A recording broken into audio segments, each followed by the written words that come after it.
Hello, everybody, and welcome to another edition of Whisper to Scream. My name is Bernard, and I am your host. This is our first edition, August 2019. Tell Aunt Mary from Missouri. Tell the cop who decided not to write you that ticket. Tell that girl at the strip club to watch us on YouTube and Facebook at Coon Tunes Productions. That's K as in kite, O-O-N, T as in tomato, O-O-N-S. Coon Tunes Productions. You can also watch us on Instagram at CoonTunes, the number 2. Now, we got a lot to talk about.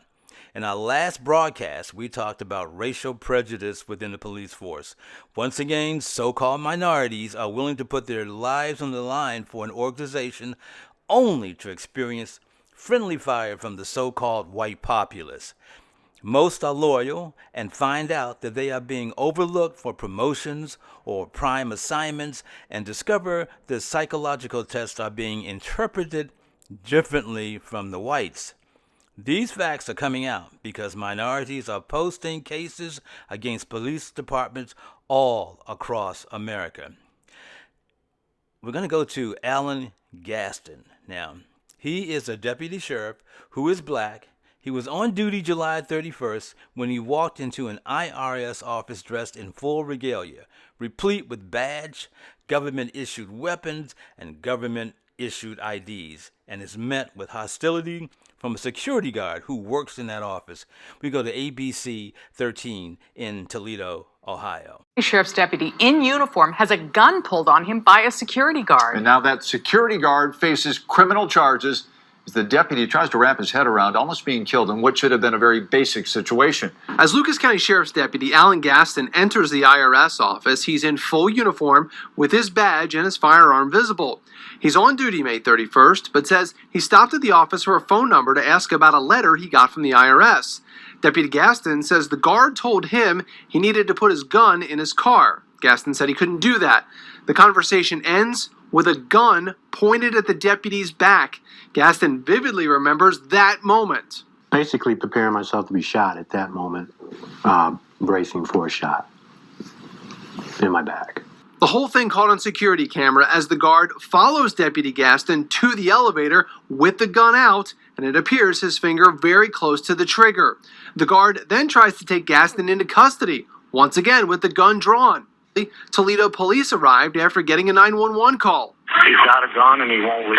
But the caller from inside the IRS office never tells 911 the man with the gun is a uniformed deputy sheriff. Gaston and his wife have now filed a civil lawsuit against the security guard, Seth Eklund, and the security company, seeking compensation after Gaston allegedly suffered emotional and psychological distress and lost wages. He's currently on medical leave from the Lucas County Sheriff's Department. That security guard, Seth Eklund, is now facing a charge of aggravated menacing. He's due in court next week. We tried to reach out to him today but could not contact him. Did you pay attention to the part where the person from the IRS office calls 911 and says the guard was detaining a man with a gun, but failed to mention the man was a uniformed deputy sheriff? How does that happen? Could it be because this deputy sheriff is a black man? Would this have happened if the sheriff was white? Now, let's not forget, any policeman, any sheriff in uniform is already a walking target, and then John Public doesn't support him or her? The same public that won't hesitate to call 911 for help. Now, it's against law enforcement protocol to disarm while on duty. When the sheriff did not want to put his weapon in his car, the guard went from 0 to 100. He immediately drew his gun and pointed it at his back. Now, the guard was charged with something called aggravated menacing. I did some research on aggravated menacing against a policeman and found the charge can go from a misdemeanor to a felony. A person can receive up to 6 years in prison, but if he or she is a first offender and no bodily harm was done, then they could walk with just a fine and probation. Now, with the limited knowledge we have presented here, what would be the appropriate action for this guard? What would you do? Please leave it in the comments section below. My concern is to build respect among all law enforcement, no matter what color or sex. When it comes to data breaches, there are some things you should know.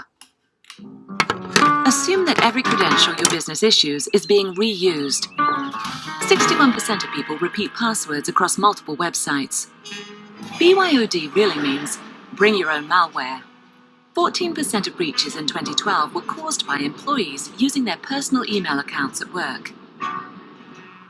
1 in 3 machines worldwide carries a variant of malware, and 300,000 new computer viruses are discovered every day. If you've been following us, you know we have pledged to not only bring you these important stories, but do follow up on them as well. We brought you the story about the RANSOM virus. This virus was an insidious Trojan horse that threatened corporate computers all over the world.